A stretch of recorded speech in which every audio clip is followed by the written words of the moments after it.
Hello, and thank you for tuning into the Buffaluv Soundz origin story. So, where do we start? I guess we can start with my dad. He was the first musical influence in my life. He played his guitar out on the porch while we were playing basketball, in the backyard by the fire, or out in the woods when we go camping. These were some of my earliest memories of music. That and in the car. We always took road trips, especially with three boys who played travel sports. My family was always in the car and on the go, and this was the main place where my dad exposed us to tons of timeless music. Music that I still love today, like Billy Joel, Paul Simon, the Beatles, the Eagles, Queen, and Bruce Springsteen. I could keep going on forever, but he didn't just expose us to music. He taught us what the songs meant, who wrote them, and why. I had no idea how big of an impact that was going to have on me at the time. But fast forward to my teenage years, with the birth of the internet era. For the first time in human history, we were able to download any song we wanted for free, and then take those songs and put them on CDs and iPods, MP3 players. We didn't have to go to the record store anymore to buy a whole CD just to listen to one song anymore. So I became a master of the programs Napster, LimeWire, and Kazaa. We grew a massive music library at my house with the help of my brothers. Some of my first musical creativity in the realm of being a DJ came from creating my own custom CDs with all my favorite songs. So my dad thought it would be cool if he got us this CD stamper. This way we could make these custom designs and stamp them as stickers onto the top of our CDs. Now we had our own little labels on the top of our custom CDs. I tended to use these snowboard pictures because I was always making my CDs to throw in my red Sony Walkman for when we'd hit the slopes snowboarding. The next chapter of my musical journey was live music. My brother was big into the live music scene, and he was always attending these music festivals with all of his friends. They always talked about how fun it was, but they never really invited me to go, even though I was always interested. But this one festival, he was telling me all these different artists who were going, and I recognized a bunch of them, like Snoop Dogg, DJ Shadow, Mastercraft.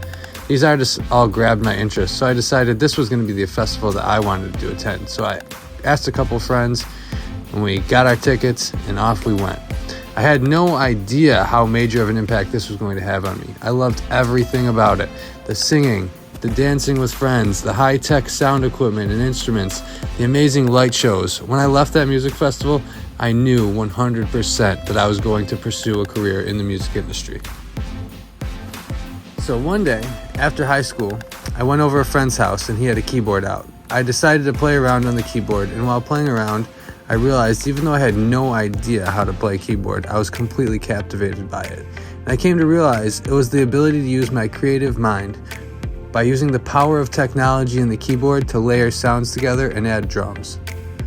So, of course, the next thing I did was I went and bought a bunch of keyboards, and that eventually evolved into a full production studio. Next thing you know, I was producing songs, and I had about 30 tracks, and I had about an hour worth of live production. But I needed a way to be able to showcase my completed tracks at events. I had to learn how to DJ. So I saved up my money delivering pizzas from my family's pizzeria and bought my first DJ controller and PA system. I started networking and meeting other DJs, throwing my first events. After generating a little buzz between friends, people started asking to hire me as a DJ. My first official DJ gig was at Whiskey River, or what is now known as Karma Nightclub. The next big gig, I was asked by a club promoter to fill in an open spot for Limelight Wednesdays. There was always an all-star lineup of DJs for Limelight, and it was honestly insane how many people would come out for a Wednesday night. I had no place on that stage, but I knew the promoter must have been really desperate to ask me to be the DJ that night. So, with all being said, I ended up meeting one of my 4 mentors. I faked it through my set and used my creativity to get me through. I had no skill mixing and DJing yet, but I had confidence, creativity, and vision. This mentor I met had took to my creativity and confidence and poured his knowledge into me. He taught me how to mix vinyl records and to scratch, beat juggle, and beat match, like a true turntablist. He taught me how to navigate the club politics and to get into the biggest clubs in Western New York. Thanks to this mentor, I was finally understanding the DJ world. After I had spent some time with this mentor, I'd begin to outgrow him. I owe him a ton for the growth that I went through while we were working together, but it was time for me to go my own way. I took the things I learned when I was working with him, as well as the things I learned when I was making music, when I was playing instruments, learning how to jam with a group, as well as what my brother taught me about the world DJ stage, like DJs from Spain and Ibiza, and started to blend all these techniques together to create my own style. That style would eventually evolve to become the branding of Buffaluv Soundz. As mentioned before, the music festival scene had made a large impact on my decision to pursue music. In the music festivals, there are different kinds of DJs. There are DJs who mix music, there are DJs who make music live, and then there are DJs who scratch and do trick DJing. The DJs who mix music at music festivals are on a whole different level than what we see at our local clubs and weddings. The techniques used for that style of mixing, most local DJs do not even understand the vocabulary for. The thing is, these techniques are the techniques that are used by true professionals, the best in the world. They mix in a way that you have no idea where one track begins and another one ends. They're switching tracks in a way that is almost impossible to detect. I felt like I could take these concepts to the clubs. I felt like I could take these concepts to the wedding dance floor. I felt like I could take these concepts and gift them to myself by creating my own favorite playlists and mixing together all my favorite parts of all my favorite tracks, so the music never stops and I only hear the best parts. So I was really honing my skills and becoming one of the best mixers in the city. I would play out in clubs, bars, big concert venues 7 nights a week. I got experience playing in front of every different kind of crowd, every different kind of person, every different size of crowd for every different kind of music. But like everything in this universe, if it's not growing, it's dying. So we needed to continue to grow. So what would be next after rocking all the biggest clubs, beach clubs, bars, and concert venues in 716? Well, that would be a natural progression, the progression towards the mobile event DJ. I was introduced to the world of being a mobile event DJ when the owner of one of the clubs I had worked at many times asked me if I would be willing to DJ his wedding. I obliged, and looking back, I did a horrible job. But we had to start somewhere, right? So from there, I didn't just jump right into mobile events. I started slowly to take more mobile events as opportunities came my way, from birthday parties to grad parties, retirement parties and frat parties, New Year's Eve parties, which is where we come to our next chapter. I was DJing a New Year's Eve party, and we had everybody on the dance floor at the end of the night. When the party was over and I was packing up my gear, I was about to leave. The venue was Lucarelli's banquet hall, and another DJ came out of the other banquet room. And this DJ happened to be a DJ who did all my middle school dances and high school dances. He also happened to be my high school gym teacher. He complimented me on how well I moved the dance floor and said that I just needed to learn how to rock a wedding to join the big leagues. He offered for me to come shadow him, and I did. And I'm not gonna lie, I learned a ton about DJing that I had no idea even existed. About how to work the microphone to work the dance floor, how to engage the crowd, and how to coordinate group activities. I learned that there was so much more to being a wedding DJ than just playing the right music at the right time. And I learned a whole lot of tips and tricks about gear maintenance and coordination. But this time working with him did not last very long, as he was on his way towards retirement. So I was back on my own again, but I was filled with a ton more knowledge.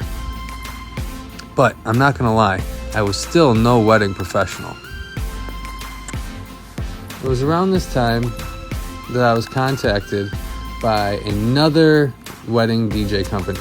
This time, it was gonna be the guys with green ties. During the time I worked for the green team, I learned a ton. But the number one thing that I learned was how important microphone confidence was. That I needed to really have microphone swag. When I was working a wedding, I could really make or break how the event went, and it really was up to me to carry the energy for the event, and that was more than just music. That meant my coordination and my microphone skills as well. I learned how important it was to work well with all the other vendors so the couple could get the best possible service from every vendor and not just me. So with everything that I learned up to this point, I really started to become a professional mobile DJ. The service that I was putting out was making an impact. I could feel the difference I was making at every event, and this impact was generating momentum and a reputation. At this point, it was time for me to step out on my own and really launch Buffaluv Soundz once and for all. Once we had launched Buffaluv Soundz, we were a solo op with no add-ons, no photo booth, just focused on putting out the best DJ service possible. We were taking on a lot of bookings but had no website or social media presence. We were working strictly off of word of mouth and referrals, and we didn't see the problem with that. Things were going great and we had a ton of momentum, roughly 30 to 4 weddings per season. Well, that was until COVID hit. We went from having 35 weddings each season steady to having 5 weddings a season steady through COVID. Going into COVID, we had 2 kids. Coming out of COVID, we had 4 kids, 2 dogs, and a house to go with the DJ business that we could once depend on now being non-existent. So you might be asking yourself, so how did they survive through the pandemic? Well, that's a good one. So I started working construction with my father-in-law, and I had to learn a ton of what to do, and I'm pretty handy now, but I also learned a ton of what not to do. And after costing my father-in-law thousands of dollars and dozens of hours of work time, we decided it was probably best for me to stay off the job sites. Don't get me wrong, I was learning a lot, and eventually I could have been a pro, but in the meantime, I was really sabotaging a massive commercial office renovation. So as I stopped working construction, my fiance had gotten another promotion, so her new salary covered what I was making in construction. But now I'm home with 4 kids and I hardly had any income. Yeah, my fiance made great money, but I just felt like half a man who couldn't take care of my family. 4 kids, 2 dogs, and a house I had nothing to contribute to.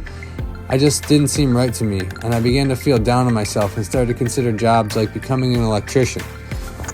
Well, at the same time I was feeling down on myself, my daughter, who is also ranked highly in the country in gymnastics for her age, was beginning to feel down on herself for having some mental issues due to COVID as well.